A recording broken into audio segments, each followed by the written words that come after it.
today's video, i-unpack and susukatin natin yung mga dumating kong items from Temu app. Nag-order ako kasi may event ako for December and I decided na sa Temu na mag-order.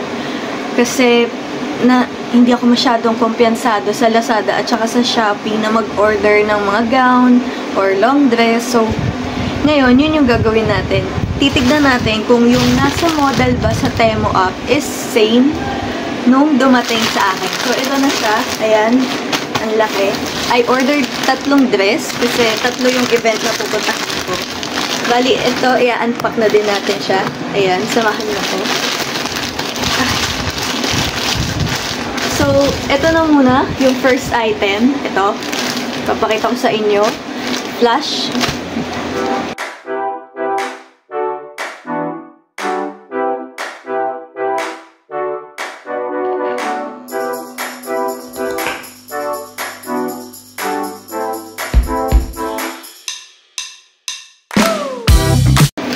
Ayan, so you see or you saw na kung ano yung item na in-order ko. And ito na yung dumating. Ito muna, kasi ito yung unang event.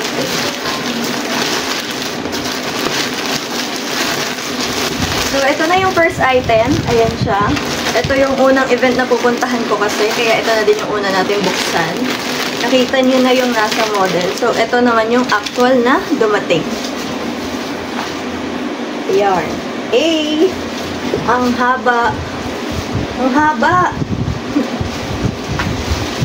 Sukatin ko lang.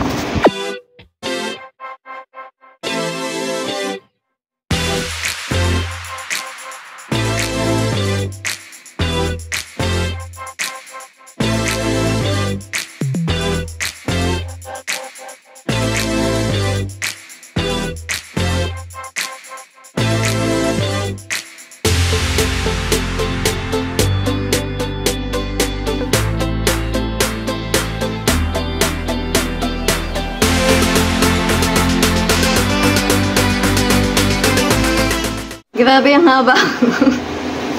Next item. Ito naman yung next na event. I think ito yun. Ayan. Second event, ito yung model.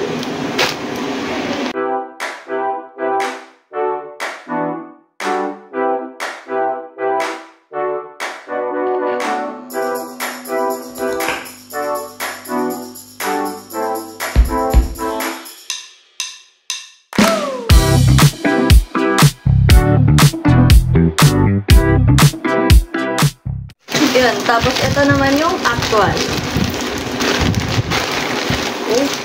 Iba tela nito. Okay. Ayan. Ayan siya. Susukat ko naman.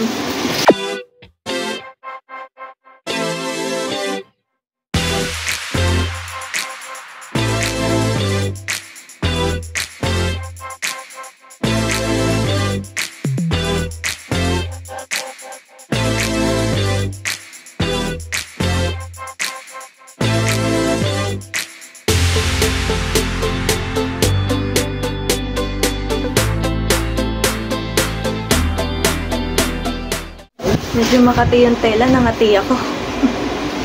Okay, last item. So, yung last item is, ito naman siya. Tadan!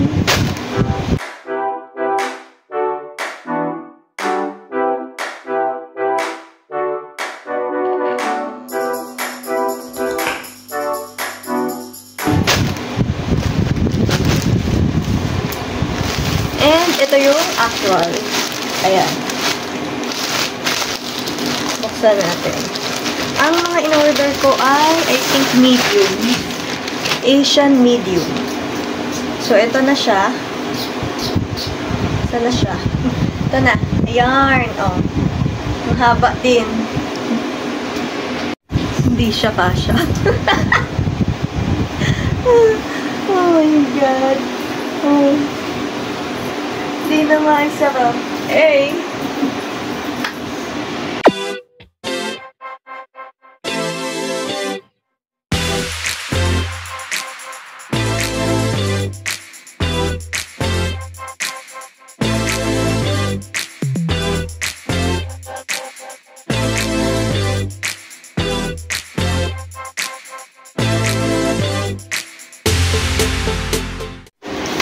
And that is it. Yun na yung mga na-order kong damit from Temu. If you guys like kung ano yung mga nakita nyong damit, pwede nyo siyang i-order dun sa link na nasa comment or nasa description. Hindi ko alam kung saan ko siya malalagay.